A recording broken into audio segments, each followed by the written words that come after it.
Here we go, off the rails. Don't you know it's time to raise our sails? It's freedom like you never knew. Don't need bags or a pass. Say the word, I'll be there in a flash. You could say my hat is off to you. Oh, we can zoom all the way to the moon from this great wide wacky world. Jump with me, grab coins with me, yeah! It's time to jump up in the air. Jump up, don't be scared. Jump up and your cares will soar away. And if those dark clouds start to swirl, don't fear, don't shed a tear, 'cause I will be your one-up girl. So let's all jump up super high, high up in the sky. There's no power up like dancing. Coaches and Quarrels.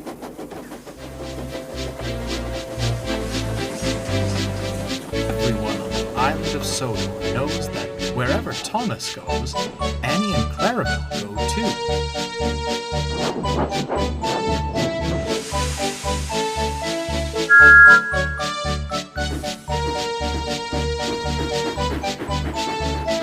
The three friends are inseparable. They love running up and down the branch line, singing songs to each other, and wouldn't trade it for anything.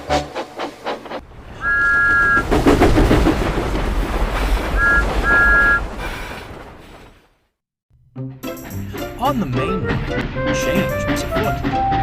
Sir Topham Hatt was testing a new stopping service. Rather than changing trains, passengers wishing to travel on the branch lines were designated certain coaches. At the junction, the coaches were uncoupled and added to the branch line train. The passengers enjoyed the convenience. Thomas, meanwhile, enjoyed the attention.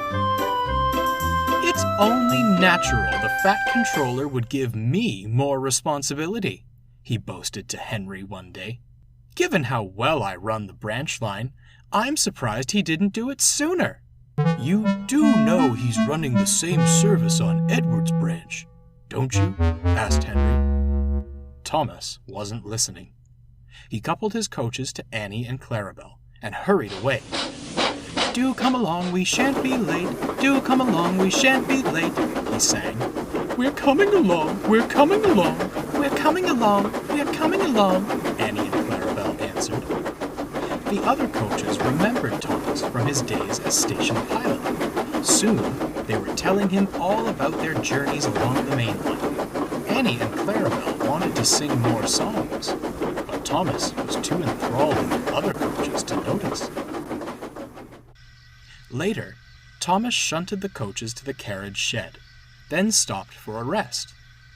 As he slept, Annie and Clarabelle conversed. Why don't we have any stories to tell? Annie wondered. We do, replied Clarabelle. Only they're all about Thomas. Going fishing. Losing our guard, Annie added. Racing Bertie, finished Clarabelle. Wonderful stories, mind you, but... Oh, we were merely along for the ride, Annie sighed.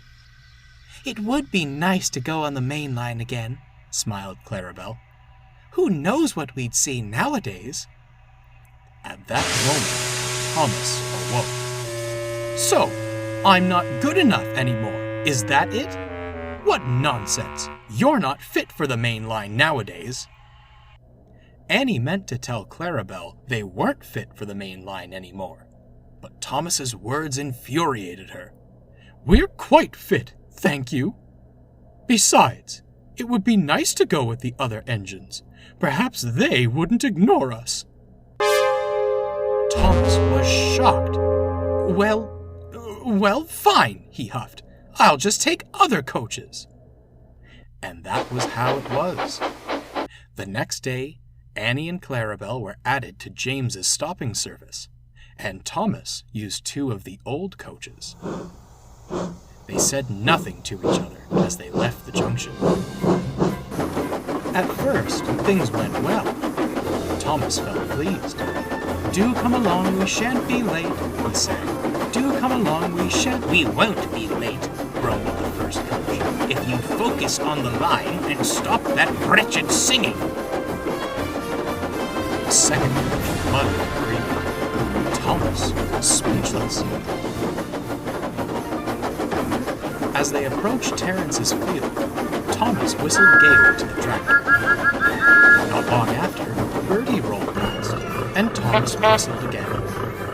For goodness sake, grumbled the first coach. How many whistle boards are there on this branch line? I was only saying hello, Thomas cried. No time for those sorts of pleasantries on the main line, retorted the second coach. Not when there's a timetable to think to. Thomas's heart sank. This wasn't what he'd expected at all. He was miserable for the rest of the day.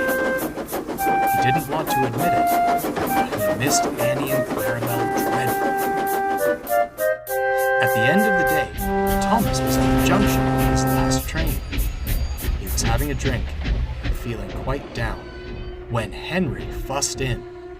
Well, Thomas, he fumed, you wanted more responsibility?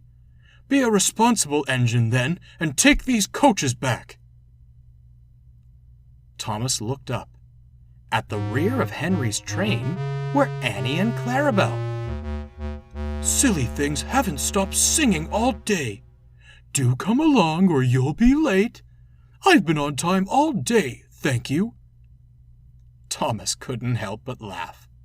At once, he coupled the old coaches to Henry's train and took Annie and Clarabelle away. Henry huffed off indignantly. I'm sorry, you two, said Thomas sadly. I shouldn't have been so rude. My day has been dreadful, interrupted Annie sadly. Ours too. We missed you dearly, added Clarabelle. Those mainline engines treated us awfully. Some adventure that was. Disgraceful, huffed Thomas. They should be so lucky to have you on their trains. The three friends stopped. Then they laughed. It was good to be together again.